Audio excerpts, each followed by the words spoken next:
Hello everybody, it's your boy the Khaotic One, and welcome back to a brand new video. I know, it's been a while.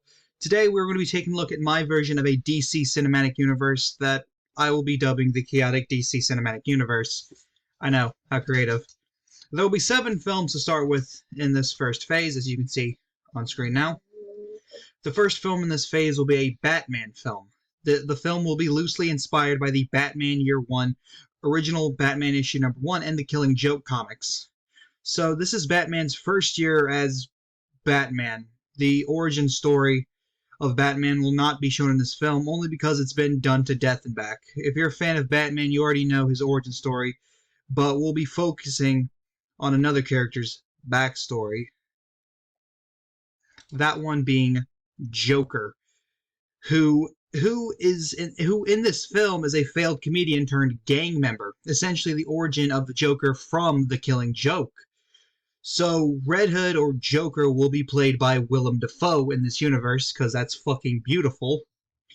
This film will be Batman and Robin attempting to find the identity of the Red Hood.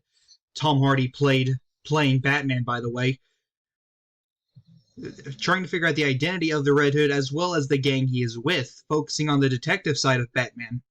Batman goes around crime scenes attempting to weed out suspects. However, he eventually does find the Red Hood and the battle ensues. Unfortunately, Red Hood falls in a vat of chemicals. Dick Grayson is being played by Tom Holland, by the way, because, you know, Tom Hardy and Tom Holland, that's funny. The post-credit scene reveals Joker under the Red Hood helmet, setting up a return for the character. Our next film will be Aquaman. This one will be an origin story based off of his Silver Age variant. Aquaman will be the son of a lighthouse keeper and an Atlantean outcast. Aquaman will be played by Alexander Ludwig, by the way. Orm Marius will be the main antagonist of this film and will be played by Iwan Rheon. I think that's how you pronounce his name. Don't hold me against it. The story goes that Orm Marius has killed the current king of Atlantis, causing the kingdom to break down into civil war, as Marius loyalists are fighting against the kingdom. Also, Marius can take the throne and become the king of Atlantis. Arthur, who is Aquaman by his real name, is brought to Atlantis by Mera to fight against Marius. Of course, Arthur is going to be hesitant to do so, but eventually relents. The post-credit scene isn't anything too special, with it just being a tease for the future relationship between Arthur and Mera. Mera would be played by Emilia Clarke, obviously. Film number 3 will be a Dr. Occult film, a character I don't believe we have ever seen a live-action adaptation of. Dr. Occult, the guy who looks like Nick Valentine from Fallout 4, will be played by Stephen Russell. Joe Dante will be the director of this film, and for this film I imagine a mixing of the horror and action genres. Pretty sure that is just a thriller genre though, but it's fine. Dr. Richard Occult is also a detective who works on cases of the occult and supernatural, so really any villain would be good for this first film. But I'm going to go with Felix Faust, who in the comics was one of the earliest villains of the Justice League of America. Throughout the film, Faust creates a following, a cult pretty much, and it's a cult's job to end their plan to revive the devil. Felix Faust will be played by Pedro Pascal. Tala, who is essentially the right-hand gal to Faust, will also be in this film as a secondary antagonist, being played by Juliette Landau. The post-credit scene will show the introduction of Koth, who despite occult's efforts, was summoned via the ritual Koth and his following were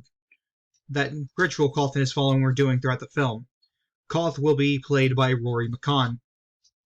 Film number 4 is Green Lantern, directed by J.J. Abrams. This film is essentially going to be a standard origin story. We'll be using Hal Jordan as our Green Lantern for the cinematic universe, for now. Hal Jordan will be played by Richard Brancastisano. Hopefully I didn't butcher that as bad as I think I did. The film starts off as any other origin story goes, introduction to Hal Jordan, the fact that he is a pilot. Also, during one of his routine flights, Hal encounters a dying Green Lantern named Abin Sur. Abin Sur, for whatever reason, decides to entrust Hal with his power ring, an artifact that grants him incredible abilities and the responsibility of protecting Sector 28114. Sector 2814 is just a name for Earth, as it turns out. The main villain of this film will be Evil Star, someone who is really fucking cool, and I recently only found out about him. He's going to be played by Gabriel Luna, who you may or may not know played the Robbie Reyes version of Ghost Rider. Neat. So for those who were as uneducated as I was before writing this script, Evil Star was a scientist on the planet. Forgive me for when I butcher this. Aoran? Aoran. There you go. Where his entire goal was to find a way to forever cheat death. He spent all of his time studying the concept of immortality and the ability to live forever. Eventually, he invented the Star Band, a weapon that drains energy from the stars and gives him eternal life. With this, he was able to conquer his home planet, and since he is a villain, he decided being greedy might be fun for a little while, and wanted everything else in the universe. What did I tell you? This guy is so fucking cool. We go on to have our Act 1 battle between Hal and Evil Star, this fight being an introduction for Hal and his newfound powers. However, due to Evil Star having minions, Hal is easily overwhelmed, mostly because he just got the damn ring and doesn't know how to properly harness its power. Thankfully, however, Hal is saved by Sinestro, who is still a member of the Green Lantern Corps by this point, had heard Abinsur's distress signal and conveniently made it in time to save Hal, who takes him mostly to protect the Green Lantern ring and to bring Hal in for questioning. However, it's not that they think he had anything to do with their comrade's death, more like having a file and incident report, I guess. Sinestro will go on to be played by Paul Anderson in this universe. Of course, Hal is then brought into the Green Lantern Corps and undergoes training and guidance under Sinestro. His training takes place on planet Oa. Again, sorry if I butchered that. Where there he learns to use willpower to manifest objects to his will. Heading into the final act, Hal finally defeats Evil Star. The ending of the fight should be really unique, something involving Hal using his willpower to either destroy or deactivate the Starband, because it shows Hal's willpower is a bit too much sometimes. The post-credit scene goes on to show Hal Jordan's next villain, Scar, who will be played by Jeffrey Wright. The next film will be a Wonder Woman origin story directed by Guillermo del Toro. Man, I am really butchering these names today. Wonder Woman will go on to be played by Nora Fatihi. Again, I'm not great with names, guys. The film opens up taking a look into Princess Diana's childhood, being raised on the island of Themyscira, trying my best, I promise, alongside other Amazonian warriors. We also see that Diana wants to go beyond the shores of the island and adventure and see what's out there in the world. Fast forward to the modern day, and a jet plane crashes in onto the island where Steve Trevor is on board. And I'm absolutely going to implement the scene with the lasso of truth, forcing Steve to reveal his depraved, horny thoughts and say Diana has a nice rack. That is funny as hell and should never, ever be forgotten. By the way, Steve Trevor is going to be played by Garrett Hedlund, by the way. In this film, I'm wanting World War II to serve as a backdrop for the film. For example, the main antagonist for this film, the sorceress Cersei, I believe that's how you're supposed to pronounce her name, is actually the reason the war broke out, using her dark magic to manipulate the events that played out to her benefits. Cancel culture might get me for that one. I don't fucking care. Also, Eva Green is my choice to play her. I know this isn't comic accurate, but fuck it, this is my story. The whole reason for creating this massive war was for the Sword of Hephaestus to reveal itself. Thus, Cersei could harness its power for literally every villainous thing you could think of. Wonder Woman is also on a mission to find this legendary sword, and it is believed to be the key to the end of the war once and for all. For the climactic battle of the film between Wonder Woman and Cersei, it could be done in a multitude of ways. It could be done on an ancient temple where Cersei's powers are only increasing, and as Wonder Woman is on the brink of defeat, the Sword of Hephaestus comes to her and helps her win the fight. Plot armor. Or you could have the battle take place around the same location of that of D-Day, using the invasion below as an amazing backdrop as these two duke it out. The choice is yours. The post-credits scene for this film is nothing special. Steve is in his home reading the newspaper, reading about the Allied victory in World War II, clearly thinking about Diana as she appears outside his window, or something. They embrace, roll credits. Our next film is Smallville, based around Superman's origin story that you've seen in the Smallville TV series. And fuck it, James Marshall, the guy who directed Smallville, would also direct this film. The movie opens with a prologue set on the planet Krypton, showing the birth of Kal-El, the last son of Krypton, and his parents' decision to send him to Earth as their planet faces imminent destruction. We see the iconic image of the baby spaceship launching into space. Cut to Smallville, Kansas, where we meet a young Clark Kent, played by Nick Robinson, struggling to understand his developing superpowers. His adoptive parents, Jonathan and Martha Kent, are played by Bruce Greenwood and Sally Field. Provide emotional support as they guide him provide emotional support and guidance as they discover his extraordinary abilities.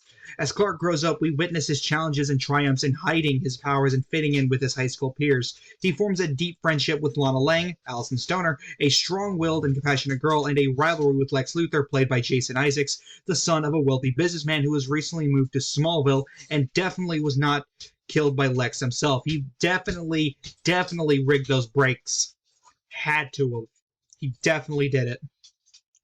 The film explores Clark's growing sense of responsibility and his developing moral compass. He begins to use his powers to secretly help those in need, including saving people from accidents and natural disasters. A powerful threat then looms over Smallville as a meteor shower brings not only destruction, but also strange otherworldly artifacts to Earth. Clark discovers a Kryptonian crystal hidden in a cave near Smallville, which serves as a key to his heritage and identity. He also learns about his Kryptonian heritage from a holographic projection of his biological father. As Clark begins to understand his true purpose, he must also confront the power-hungry Lex Luthor, who seeks to harness the Kryptonian technology for his own gain. The climax of the movie features an epic showdown between Clark and Lex, as Smallville's fate hangs in the balance. In the aftermath of the battle, Smallville is left in ruins. Clark decides to embrace his identity as the protector of Earth and take the name Superman. He adapts his iconic costume and sets out to use his powers for the greater good. The film ends with Clark leaving Smallville and heading to Metropolis, setting the stage for his future adventures as Superman. Post-credit scene shows an older Superman watching over Metropolis. This time, Superman is played by John Cena. Don't you fucking say that sucks. That is beautiful. Finally, the Justice League film to end off this phase. It's directed by George Miller, the guy who directed Mad Max. Right off the bat, Starro is shown on screen. It already begins latching its mind-controlling spores onto humanity. Chaos and panic is already widespread. Show off every single city the phase has been to get a sense of world building. In this film, Martian Manhunter is the one to gather our heroes together. He's played by Lance Reddick. Superman notices Batman and calls him out, and with Batman saying that he should have noticed him sooner, because he's a prideful asshole sometimes. Martian Manhunter reveals the details of Starro and says it will take more than just the three of them to defeat the cosmic entity. He suggests going to find 3 more individuals to bring down Starro once and for all. The trio then head off to the Amazonians, where Wonder Woman resides after the events of her film. She is at first very hesitant to join our heroes. However, Manhunter shares stories of other worlds and civilians destroyed by Starro's influence. He's able to resonate with Diana due to him being a guardian as well. Once Starro's spores start to infiltrate the Amazonians and our heroes help defend it, Diana agrees to go with them. Next is the Green Lantern Hal Jordan, who is at first very resistant to the idea of working with others. John, which is Martian Manhunter's real name, by the way, his telepathic communication allows him to bridge the gap between them and show how the magnitude of the cosmic threat. John relates to his own experiences as a guardian and the importance of teamwork, which ultimately persuades Hal to join the team. Finally is Aquaman, who is grappling with his identity and responsibilities as the King of Atlantis, which, of course, Starro Spore has not infiltrated yet. John, understanding the weight of leadership, is able to communicate with Aquaman through telepathy and emphasizes with the challenges of ruling. John does convince Aquaman that protecting the Surface World is not only his duty, but also an essential part of his legacy as the King of Atlantis.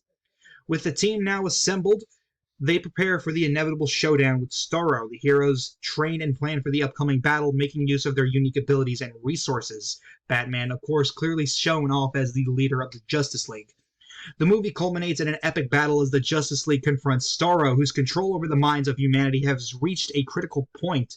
The heroes must unite and use their powers to face the cosmic entity. The Justice League emerges victorious, and the world begins to recover from the chaos caused by Starro. The heroes are celebrated as protectors of Earth, and their bond as a team is solidified. The film concludes with a sense of unity and a promise to stand together against future threats. The post-credit scene is used to tease the arrival of Kronos, which will be Justice League 2's main villain. Thank you guys so much for watching. I hope you enjoyed this video. Don't forget to like, comment, and subscribe. This is the Khaotic one saying, peace.